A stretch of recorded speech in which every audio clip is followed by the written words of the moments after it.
Cisco की जो लंबी लड़ाई जो लड़ करके जब समान का समान वेतन के टाइम पर पहुंचा, तो इस लड़ाई को किसने बर्बाद किया? इसमें सरकार की कहीं कोई दोष नहीं है, सरकार कहीं कोई दोष नहीं, इसमें शिक्षक नेता दोषी है। सारे शिक्षक नेता। आंधियों की जिद है, आंधियों की जिद है जहां बिजलियां गिराने की, मुझे भी जिद है वहीं आसियां बनाने की।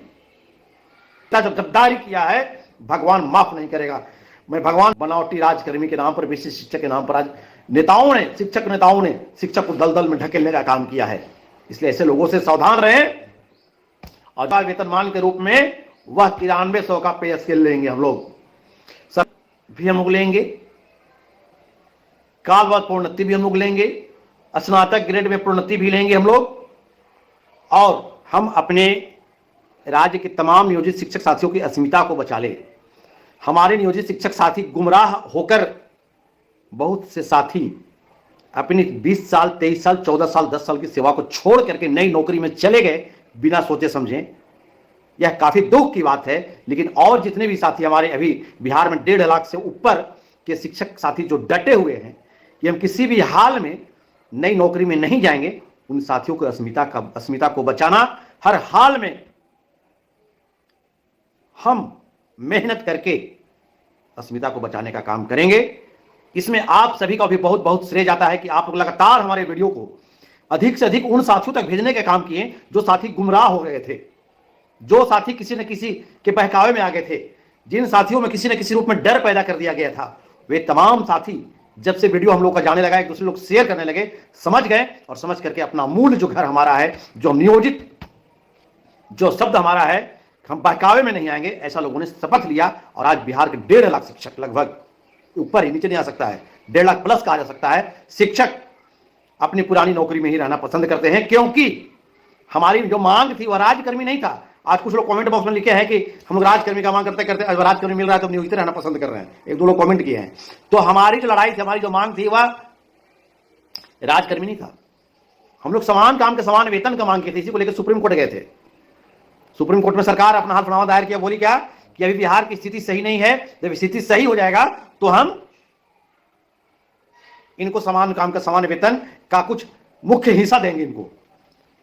अब जब स्थिति इनका समान होने की बात आई तो देखिए बात तरह तरह का, नौकरी से निकाल दो, नए नौकरी ज्वाइन करवा दो, ताकि इनको सुप्रीम कोर्ट में आसान हो जाए जवाब देने के समय आने पर कि हमारे यहां तो कोई नियोजित रहा ही नहीं, सबको राजकर्मी बना दिए। कौन राजकर्मी भैया? मतलब कौन राजकर्मी बना दिए? ठीक उसी प्रकार यह राज्यकर्मी मुंह ललचा रहा है जिस प्रकार से सुन रहे हैं हम कि 15 साल से बिहार को विशेष राज्य का दर्जा मिल रहा है। जो बिहार को विशेष राज्य का दर्जा दिलवाने में कामयाब नहीं हुए, आज 15 साल और 20 साल से वो शिक्षक को कम से कम विशिष्ट शिक्षक तो बना दिए और उनके बकावे में हमारे शिक्षक भी आ गए। वाह रे वाह! इसलिए साथी कोई बकावे में नहीं आएगा। हम लोग अपनी मूल्य नौकरी में हैं और हमारी जो मूल्य लड़ाई है हम इसी पे लड़ेंगे। कुछ साथी का सवाल है कि 8वां वेतन पे भैया बोलिए हमको मिलेगा नहीं मिलेगा। भाई 8वां वेतन क्यों नहीं मिलेगा? अब उनको लोग जाकर बहका दे रहे हैं जो खुद बहक करके, खुद फंस करके नया नौकरी ज्वाइन कर लिए, मामूली शिक्षक बन गए। मामूली बात नहीं है उनके लिए कि मामूली शिक्षक बन गए। वे लोग बता रहे कि आपको 8वां वेतन नहीं मिला कहीं ना कहीं से, तो शिक्षक हमसे सवाल कर दिए। तो आपका जवाब है यही मेरा कि जब 7वां वेतन मिला है तो 8वां भी आपको मिलेगा। 2015 में अगर हम लोग आंदोलन नहीं करते तो समान काम का समान वेतन का जो हमारा हिस्सा था, अधिकार था, जो पैटर्न तैयार हुआ, या पैटर्न तैयार नहीं होता। आज 5200 का स्केल प्राप्त कर रहे हैं हम लोग, नहीं होता। और जब वो प्राप्त हुआ है तो 8वां वेतन भी आपको एकदम 110% मिलेगा। कहीं इसमें कोई किंतु परंतु नहीं है। कहीं कहीं से यह भी सवाल आया है, हम जितने भी लाइव में सवाल आता है, वीडियो में सवाल आता है, हम जवाब देने की कोशिश करते हैं। एक सवाल भी कहीं साथी किए किसी जिला से कि भैया जो नियमित शिक्षक भी हैं वह भी शिक्षक को गुमराह करके, डरा करके, धमका करके, उनमें डर पैदा करके उनको कह रहे कि आप विशेष शिक्षक बन जाइए। तो मैं अपने नियमित शिक्षक बड़े भाई से कहना चाहूंगा, ये आप क्यों ऐसा कर रहे हैं? आप तो बुद्धिजीवी हैं, आप समझदार हैं। अगर आपके जो नेतृत्व करने वाले थे, जो नियमित शिक्षक हमारे भाई के नेतृत्व करने वाले थे, अगर आज वे अपने स्वीकृत पद को बचा लेते, जिस तरह से आप रिटायर करते गए नियमित शिक्षक हमारे, और आपके पद को सरकार समाप्त करती गई। आप लोग अगर लड़ करके, आपका पुराना संगठन था, हर शहर में संगठन का बिल्डिंग बना लिए हैं, आप अगर लड़ करके और सिर्फ अपने स्वीकृत पद को बचा लेते तो हम लोग को तो नियोजन का धब्बा ही नहीं लगता। सब हम लोग राज्यकर्मी ही बहाल होते। इसलिए अगर कोई सरकारी शिक्षक, हमारे बड़े भाई अगर जबरदस्ती शिक्षक को गुमराह कर रहे हैं तो प्लीज ऐसा मत कीजिए, आप शिक्षक के अस्तित्व को बचने दीजिए। और कोई साथी गुमराह होंगे क्यों, जो साथी कह रहे कि गुमराह कहते, गुमराह कैसे होगा? अगर कोई राष्ट्र निर्माता गुमराह होता है, कोई शिक्षक गुमराह हो सकता है? अगर जहां के राष्ट्र निर्माता और जहां के शिक्षक की गुमराह हो जाए, उस देश और उस राज्य के भविष्य क्या होगी? और फिर हम लोग विद्यालय में कौन सी शिक्षा देने की कल्पना करेंगे? इसलिए किसी के बहकावे में नहीं है, चाहे वो नियमित शिक्षक हो, चाहे मामूली शिक्षक हो, चाहे विशिष्ट शिक्षक हो, चाहे आपके हित नाता परिवार हो, कोई बहकावे में नहीं आने हो सकता है। उनसे एक ही सवाल पूछे ना कि हम क्यों जाए? कौन सा राजकर्मी मिल रहा है? नाम भी नहीं मिला। एक देहाती कहावत है कि जातो दिल्ली और भातो न खैली, तो कौन सा नाम मिला? ये जो परीक्षा जो दिए है ना, इसका रिजल्ट आगे बहुत अच्छा रहा है। और कुछ लोग कह रहे हैं, हाँ ये भी सवाल है, कुछ लोग बोले कि भैया हमारे विद्यालय में 3 को दे दिया परीक्षा, हम नहीं दिए। अब हमको कह रहे हैं कि लोग परीक्षा में फेल करने के डर से परीक्षा नहीं दिया। तो हम विशिष्ट शिक्षक की काट नहीं कर रहे हैं, बोल नहीं रहे हैं, आप गए अच्छा कर लीजिए, हाँ चले गए। लेकिन अब जो आप ऐसी ऐसी बात को बोल रहे हैं महोदय, आप कितना तेज थे, कितना बुद्धिजीवी थे, वो तब झलका दिए कि 20 साल की नौकरी एक डेढ़ रुपए पैदा करके छोड़ दिया। और कौन सा परीक्षा कंपटीशन करके आए हैं? जो परीक्षा ने बिहार विद्यालय परीक्षा समिति ली, ने बीपीएससी लिया, मामूली परीक्षा प्राइवेट एजेंसी से माउस भी जिसको नहीं पकड़ने आया उसको भी वहां बैकडोर से पास कर दिया गया। अब और हमारा मुंह मत खुलवाइए। इसलिए आप जहां चले गए अच्छा है, जो शिक्षक हमारे नहीं जाना चाह रहे उनमें गुमराह मत कीजिए, उनसे आप उनमें किसी तरह से भ्रमित करने वाली बात को मत फैलाइए। बताइए, आप देखिए धीरे धीरे सब लोग चुप हो गया। ये जब शिक्षक इतिहास का काला पाना पलटा जाएगा कि नियोजित शिक्षक को बर्बाद करने में नियोजित शिक्षकों की जो लंबी लड़ाई, जो लड़कर के जब समान का समान वेतन के टाइम पर पहुंचा, तो इस लड़ाई को किसने बर्बाद किया? इसमें सरकार की कहीं कोई दोष नहीं है, सरकार कहीं कोई दोष नहीं, इसमें शिक्षक नेता दोषी है। सारे शिक्षक नेता जो गद्दारी किया है, भगवान माफ नहीं करेगा।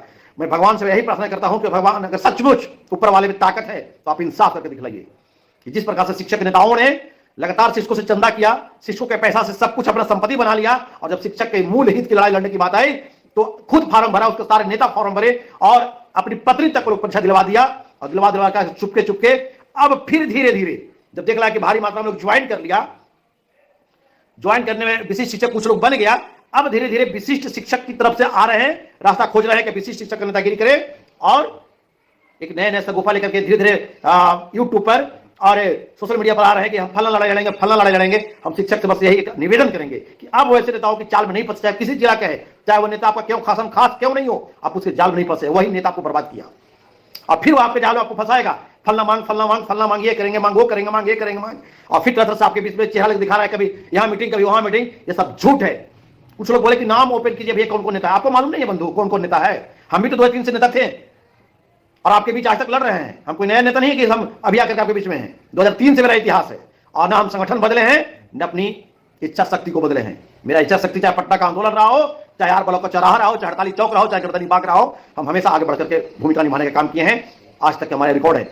इसलिए वैसे नेताओं का नाम आप खुद जान रहे हैं, खुद जान रहे हैं सब कहां गया। अब धीरे धीरे निकल रहा है, मीटिंग कर रहा है तो फलना जगह मिल रहे हैं, तो जिला में जाकर के हम आरजेडी से मिल रहे हैं, तो फलना जिला में जाकर के हम डीएम से मिल रहे हैं, फलना क्या मिल रहे हैं।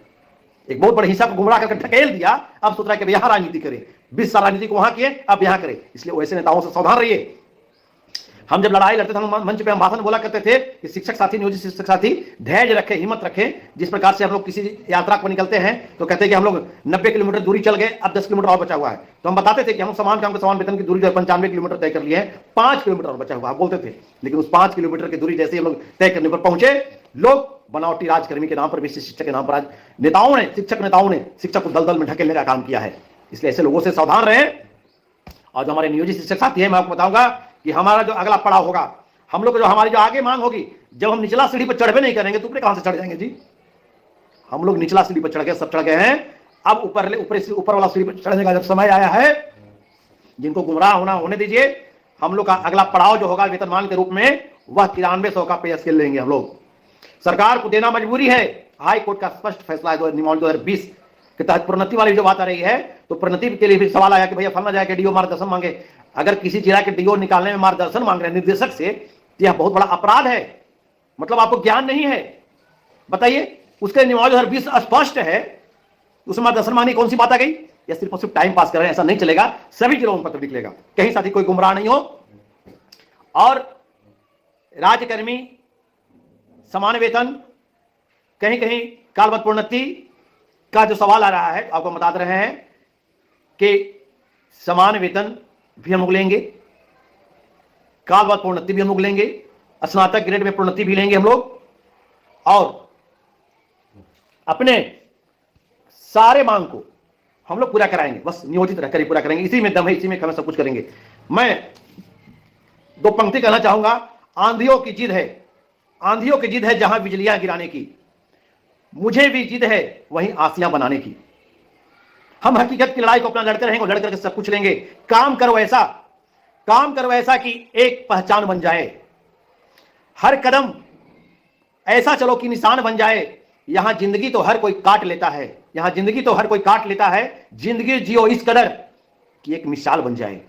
तो आप नियोजित शिक्षक साथी, हम लोग एक मिसाल बनाएंगे और अपना सब कुछ लेकर के रहेंगे।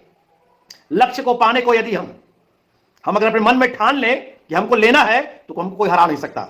हम गलत नहीं है, सब कुछ सही है। हम लोग नियमावली 2020 है, हम लोग 20 साल 23 साल 15 साल से नौकरी कर रहे हैं। हम किसी के गुमराह करने से, किसी के बहकावे में बहकेंगे नहीं, अपनी हकीकत मांग को लेकर रहेंगे। लक्ष्य को पाने को यदि हम लक्ष्य को पाने को यदि हम अपने तन मन और धन लगा देते हैं, लक्ष्य को पाने के यदि हम अपने तन मन और धन लगा देते हैं, सच कहता हूं साथियों, सच कहता हूं साथियों,